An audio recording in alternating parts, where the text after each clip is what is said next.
साथियों, सेवा जोहार। मैं डॉक्टर नारविन कासोटेकाम। आज हम जानेंगे पुनेम सोच संगत के अंतर्गत आगे की कड़ी को। ज्ञान प्राप्त करने के लिए विचार करना जरूरी होता है। कोई भी सूचना जब हमें प्राप्त होती है, सूचना प्राप्त होने के बाद वह हमारे मस्तिष्क तक पहुंचता है और मस्तिष्क उस सूचना पर विचार करता है, तर्क करता है, बुद्धिनिष्ठा की कसौटी पर उसको कसता है, फिर निष्कर्ष निकालता है। निष्कर्ष निकालने के बाद जो हमको बोध होता है वही बोध ज्ञान है। हम सूचना को ही ज्ञान नहीं कह सकते। कोई भी इंफॉर्मेशन ज्ञान नहीं है। वह ज्ञान तब बनता है जब हमारा मस्तिष्क उस पर विचार करता है। यदि मान लीजिए हमें कोई सूचना प्राप्त हुई और वो सूचना हमारे मस्तिष्क तक पहुंचा, किंतु हमारा मस्तिष्क उस पर कोई रिएक्ट ही नहीं किया, उस पर कोई विचार ही नहीं किया, तो फिर वो ज्ञान नहीं होगा। उससे हमको ज्ञान की प्राप्ति नहीं होती। तो सूचनाएं विभिन्न इंद्रियों के माध्यम से हमारे शरीर में पहुंचता है और शरीर के माध्यम से फिर वो हमारे मस्तिष्क तक पहुंचता है। मस्तिष्क उस पर विचार करता है, कंक्लूजन निकालता है, निष्कर्ष निकालता है। वही निष्कर्ष ही ज्ञान है। तो सूचना को ज्ञान बनने की जो प्रोसेस है, कोई भी इंफॉर्मेशन को ज्ञान तक पहुंचने का जो प्रोसेस है, जो तरीका है, जो रास्ता है, उसको हमको समझना होगा। कोई भी सूचना को ज्ञान बनाने के लिए दो प्रकार की प्रणाली हमारे यहाँ मौजूद है। समझिए, सूचना एक क्या है? कच्चा माल है और हमारा मस्तिष्क मशीन है। जिस प्रकार से कच्चा माल को मशीन में डाला जाता है और डालने के बाद वो मशीन उसका कुटाई करता है, उसका पेराई करता है। जिस प्रकार से तेल का मशीन आप देखे होंगे, तेल का मशीन में जब आप कच्चा माल जब डालते हैं तो कच्चा माल उसमें जाता है, पिसाता है, उसके बाद तेल को अलग निकालता है, उसके खरी को अलग निकालता है। उसी प्रकार से ये सूचनाएं हमारे मस्तिष्क तक जाता है और मस्तिष्क मशीन की तरह काम करता है और उसको पेरता है, उसको प्रोसेसिंग करता है। और प्रोसेसिंग करने के बाद जो सार तत्व निकल कर आता है उसको ज्ञान कहा जाता है। तो ये प्रोसेसिंग का जो तरीका है, प्रोसेसिंग का जो रास्ता है, सूचना को ज्ञान तक पहुंचाने का जो रास्ता है, वो रास्ता दो प्रकार से है। दो प्रकार से प्रणाली है विचार करने की। हम किसी विषय को, किस सूचना को जब प्राप्त होता है तो हम दो प्रकार से विचार करते हैं। दो प्रकार के विचार करने की प्रणाली यहाँ मौजूद है। पहला, विचार करने की धार्मिक प्रणाली क्या है? पहला, विचार करने की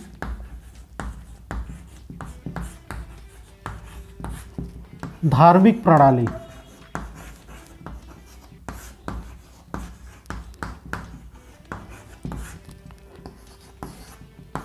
और दूसरा तरीका है, दूसरा प्रणाली है विचार करने की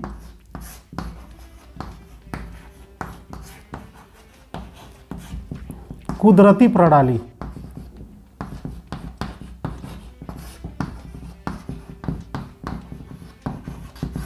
विचार करने की कुदरती प्रणाली को हम वैज्ञानिक प्रणाली भी कहते हैं।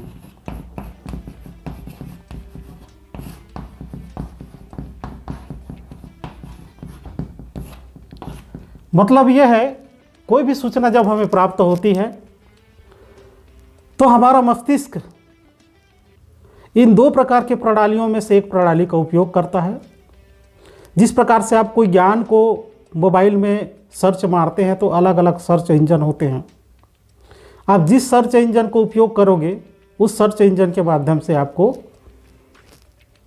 वहाँ तक पहुँचाएगा। ठीक उसी प्रकार से ये विचार करने की धार्मिक प्रणाली जो है वो एक तरीका है। और दूसरा है विचार करने की कुदरती प्रणाली, ये एक दूसरा तरीका है। तो जब हमको कोई सूचना मिलती है, सूचना मिलने के बाद यदि हम उसको विचार करने की धार्मिक प्रणाली के प्रोसेस से अगर गुजारते हैं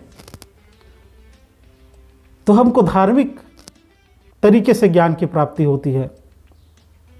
और दूसरा, यदि कोई सूचना प्राप्त हमें होती है और उस सूचना को हम यदि विचार करने की कुदरती प्रणाली या वैज्ञानिक प्रणाली के प्रोसेस से गुजारते हैं तो हमको वैज्ञानिक तरीके से ज्ञान की प्राप्ति होती है, कुदरती तरीके से ज्ञान की प्राप्ति होती है। ये दोनों रास्ते एक ही विषय को देखने के दो अलग अलग नज़रिया प्रस्तुत करता है, अलग अलग कंक्लूजन निकालता है, अलग अलग निष्कर्ष निकालता है। उदाहरण के लिए मान लीजिए कोई व्यक्ति बहुत बीमार है, वो लगातार सूख रहा है, उसके शरीर में बुखार रहता है, वजन कम हो रहा है, खांसी आता है। तो जब वह व्यक्ति विचार करता है कि आखिर मेरे को हुआ क्या है, तो वो दो प्रकार से विचार करता है। एक धार्मिक प्रणाली के जब विचार करने लगता है कि मेरे को हुआ क्या है, तो ये धार्मिक प्रणाली का उपयोग करते हुए जब उसको पता चलता है, बताया जाता है कि तुम इतना सूख रहे हो कांटे की तरह, तो तुम पर जो है कोई ग्रह बाधा पड़ा हुआ है, कोई भूत प्रेत लगा हुआ है, ऐसा जो है कंक्लूजन निकलता है, ऐसा निष्कर्ष निकलता है। तो धार्मिक प्रणाली से जब हम ऐसा विचार करते हैं तो उसका निष्कर्ष, उसका ज्ञान ही अलग प्राप्त होता है। लेकिन वही व्यक्ति जो दुबला पतला है, सूख रहा है, लगातार बीमार है, बुखार रहता है, वो व्यक्ति जब किसी डॉक्टर के पास जाता है तो डॉक्टर उसका जो है खखार की जांच करवाता है, छाती का एक्सरे लेता है, खून के सैंपल की जांच कराता है, तो पता चलता है उसको ट्यूबरक्लोसिस, टीबी की बीमारी हो गया है। तो देखिए, एक ही सूचना को, एक ही विषय को दो प्रकार से विचार किया गया है। यहाँ पर एक धार्मिक प्रणाली से विचार किया गया तो उसको पता चला कि उस पर भूत बाधा लगा हुआ है, ग्रह बाधा लगा हुआ है। उसी को जब कुदरती प्रणाली या वैज्ञानिक प्रणाली के अनुसार जब विचार किया गया तो पता चला उसको टीबी की बीमारी है। एक दूसरा उदाहरण से समझें, मान लीजिए किसी नीम के पेड़ से, आजकल बहुत से खबर अखबारों में भी आता है, टीवी में भी आता है, किसी गांव में एक नीम के पेड़ से दूध निकल रहा था।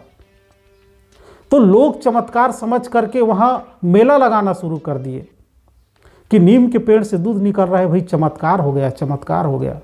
लोग वहां मेला लगाना शुरू कर दिए। तो उसमें निष्कर्ष क्या निकला? निष्कर्ष ये निकलता है कि नीम के पेड़ से जो दूध निकल रहा था ना, वहाँ पर चमत्कार हुआ है। ईश्वर की कृपा से, भगवान की कृपा से वहाँ पर नीम के पेड़ से दूध निकल रहा है। ऐसा निष्कर्ष किस प्रणाली से निकलता है? विचार करने की धार्मिक प्रणाली से निकलता है। लेकिन विचार करने की वैज्ञानिक प्रणाली के अनुसार जब हम उसको विचार करते हैं तो नीम के पेड़ से दूध निकलना कोई चमत्कारिक घटना नहीं है, कोई अलौकिक ईश्वरीय घटना नहीं है, बल्कि नीम के पेड़ से नेचुरली ही निबोली नामक रस निकलता है, जो कुदरती है, जो कुदरती रस है उसका। गांव में जो रहने वाले लोग हैं, जो खेती किसानी करने वाले लोग हैं, वो इस बात को अच्छे से जानते हैं कि नीम के पेड़ से दूध निकलता है, उसमें कोई चमत्कार नहीं है। तो देखिए, यहाँ पर भी एक ही विषय को दो प्रकार से विचार किया गया। धार्मिक प्रणाली से विचार करने पर नीम के पेड़ से जो दूध निकलता है वह चमत्कार है, और वैज्ञानिक प्रणाली से उस विषय पर विचार करने से पता चला कि वह कोई चमत्कार नहीं, बल्कि एक प्राकृतिक घटना है, प्राकृतिक जो है स्राव है। तो ये जब हम जिस तरीके से विचार करते हैं उसी तरीके से हमको ज्ञान की प्राप्ति होती है। तो हमको सत्य ज्ञान की अगर प्राप्त करना हो, सत्य ज्ञान को प्राप्त करना हो, तो हमको तय करना पड़ेगा कि हमको जो सूचनाएं मिल रही है उन सूचनाओं को हम किस प्रोसेस से होकर गुजारें, ताकि हमको सही ज्ञान की प्राप्ति हो, सही निष्कर्ष पर पहुंचे। तो साथियों, ये दोनों जो तरीके हैं, इन दोनों तरीकों में जो अंतर है विचार करने का, ये बहुत महीन चीज है। हमको पता भी नहीं चलता है कि हम किस प्रणाली से विचार करने लग जाते हैं। तो हमको समझना है, इस दुनिया को, इस संसार को समझना है कि हम किस प्रणाली से विचार करें। इस दुनिया को समझने के लिए, इस संसार को समझने के लिए हम किस प्रकार के ज्ञान को ग्रहित करें, किस प्रकार के ज्ञान को हम आगे बढ़ाएं, ताकि हम सही ज्ञान के रास्ते पर चल पड़े। इन सब चीज़ को जानने के लिए लगातार देखते रहें पुणे में सोच संगत। साथियों, सादर सेवा जोहार है।